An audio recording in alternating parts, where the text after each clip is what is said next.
ya pun, salam Fransiskus berjiwa besar. Suster, Bapak Ibu dan anak-anak, sebelum melaksanakan rangkaian kegiatan kita sepanjang hari ini, marilah kita meluangkan waktu sejenak untuk bersama-sama bersatu di dalam doa. Ku siapkan hatiku Tuhan untuk dengar firman-Mu saat ini. Ku sujud menyembah-Mu Tuhan, masuk hadirat-Mu saat ini. Curahkan urapan-Mu Tuhan bagi jemaat-Mu saat ini. Ku siapkan hatiku Tuhan untuk dengar firman-Mu.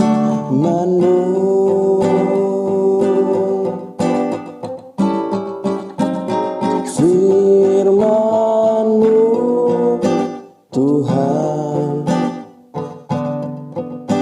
tiada berubah,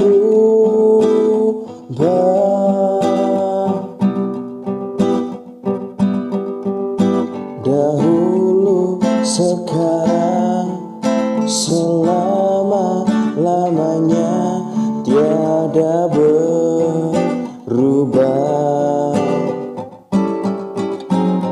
Firman-Mu Tuhan, penolong hidupku. Ku siapkan hatiku Tuhan untuk dengar firman-Mu.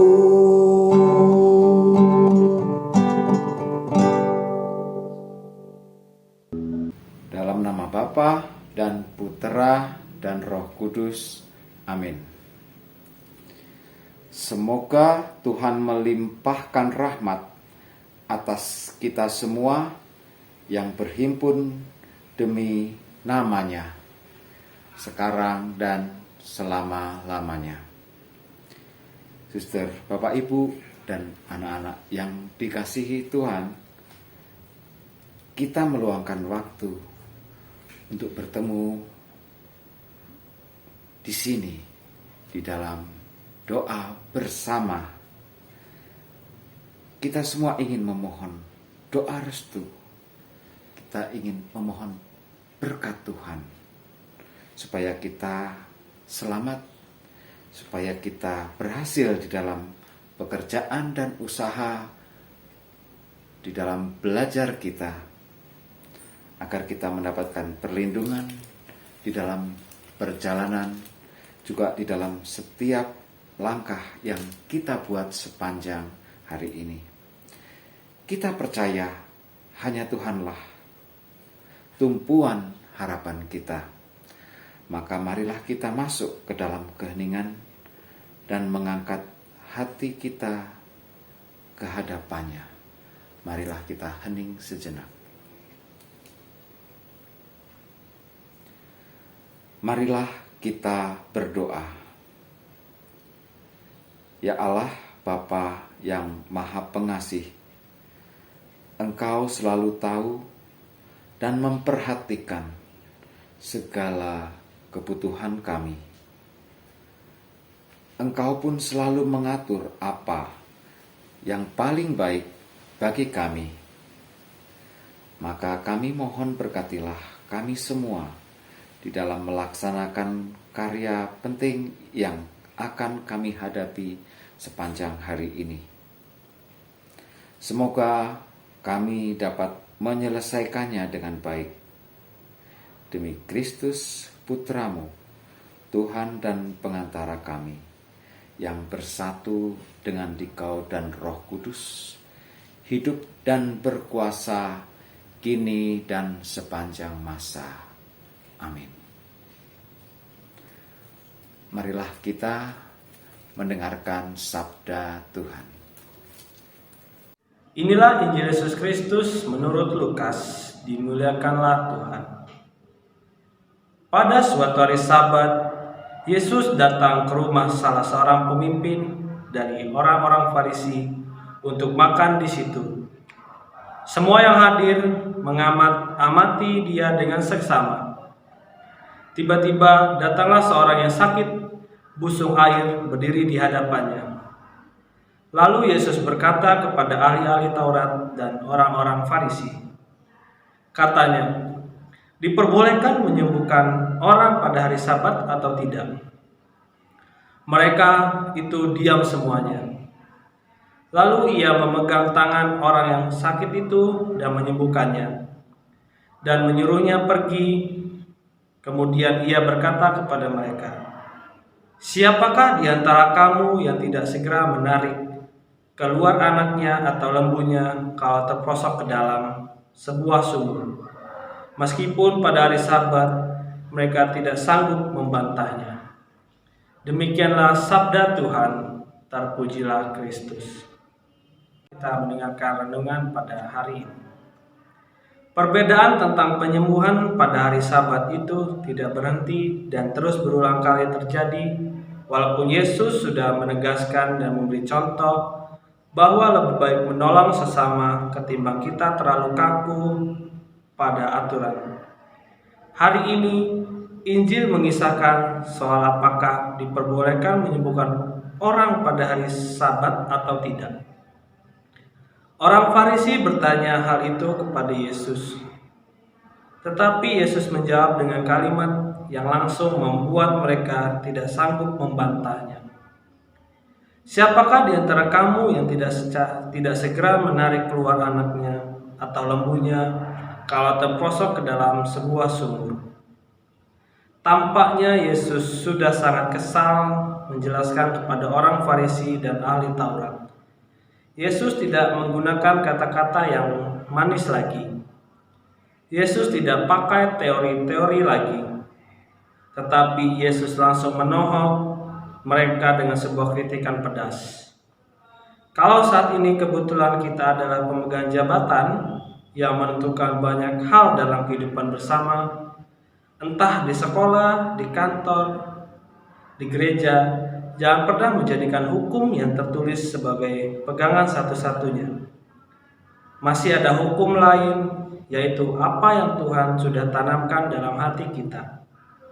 Dengarkanlah suara hati kita untuk berbela rasa kepada sesama yang sedang kesulitan. Kisah Santo Fransiskus. Buku Fransiskus, Perjalanan dan Impian, halaman 83 sampai 84. Jumat 29 Oktober 2021. Salah satu hal yang mengagumkan dari kehidupan ini ialah bahwa kita bisa bertemu dengan orang-orang yang memiliki semangat yang sama di tempat-tempat dan lingkungan yang tak diduga sebelumnya secara mengejutkan. Hati Fransiskus tidak pernah begitu menggembirakan oleh kenyataan ini, tak kala ia beraudiensi dengan Paus Innocentius ketiga. Manusia agung ini semula menaruh curiga kepada Fransiskus, sebab ia tidak percaya akan segala sesuatu yang berbau fanatisme. Dalam pertemuan pertama dengan Paus, Fransiskus menyadari bahwa Paus sedang meneliti dirinya secara mendalam. Hal itu tampak dalam pandangan mata Paus yang tajam dan menerobos. Pandangan matanya seperti sorotan cahaya yang menerangi sudut-sudut gelap. Dalam jiwa Fransiskus, ketika audiensi berakhir, Fransiskus tidak menangkap apa yang sesungguhnya dirasakan oleh Paus. Segalanya ada dalam ketidakpastian. Malam harinya setelah Innocentius bertemu Fransiskus, Paus bermimpi bahwa gereja Santo Yohanes Lateran, gereja induk kekristenan, mulai miring pada salah satu sisinya dan hampir roboh ke tanah. Sementara mimpi buruk itu menghantui benak Paus dan gereja itu hampir jatuh ke tanah. Pengemis kecil, hina,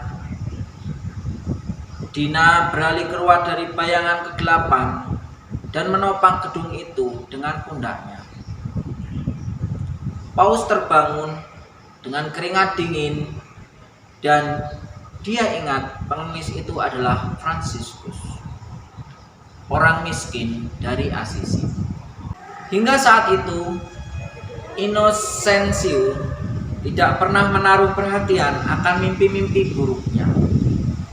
Tetapi mimpi yang terakhir ini tampaknya berkenan dengan kekuasaan dan dorongan dari suatu penglihatan. Keesokan harinya, ia menyuruh datang Fransiskus dan saudara-saudaranya. Pada audiensi kali ini, Fransiskus melihat hati Paus Innocentius. Hati Paus itu ternyata sama seperti hatinya. Keseluruhan kepribadian Paus menyinarkan kedalaman dan ketulusan seorang anak kecil. Tidak seperti orang lain yang banyak dijumpai Fransiskus waktu mengemis. Paus ini memandang langsung ke matanya. Fransiskus tidak pernah melupakan matanya yang amat tulus dan murni. Amat cocoklah dengan namanya Innocentius. Marilah kita berdoa. Ya Bapa yang maha bijaksana, Engkaulah satu-satunya tumpuan harapan kami. Berhasilnya usaha kami tergantung dari kemurahan-Mu. Maka kami serahkan semuanya kepadamu. Sudilah Bapa mengatur yang sebaik-baiknya bagi kami. Demi Kristus, Tuhan dan pengantara kami. Amin. Suster, Bapak, Ibu, dan anak-anak sekalian, ibadat pagi kita sudah selesai. Marilah kita mengarahkan segala harapan dan usaha kita kepada kebijaksanaan Allah yang selalu memperhatikan kita dan juga senantiasa memandang kita sebagai putra-putrinya yang memohon belas kasih dan memohon berkat-Nya. Semoga Allah Bapa membimbing langkah kita semua. Amin. Semoga Allah Putra mendampingi usaha dan rencana kita semua. Amin. Semoga Allah Roh Kudus membesarkan hati kita semua di dalam menghadapi segala kesulitan. Amin. Dan semoga kita semua selalu dinaungi oleh berkat Allah yang Maha Kuasa. Dalam nama Bapa dan Putera dan Roh Kudus. Amin. Terima kasih Bapak, Ibu, suster, serta anak-anak sudah bergabung di dalam doa bersama kita. Selamat melanjutkan kegiatannya. Tuhan selalu beserta kita.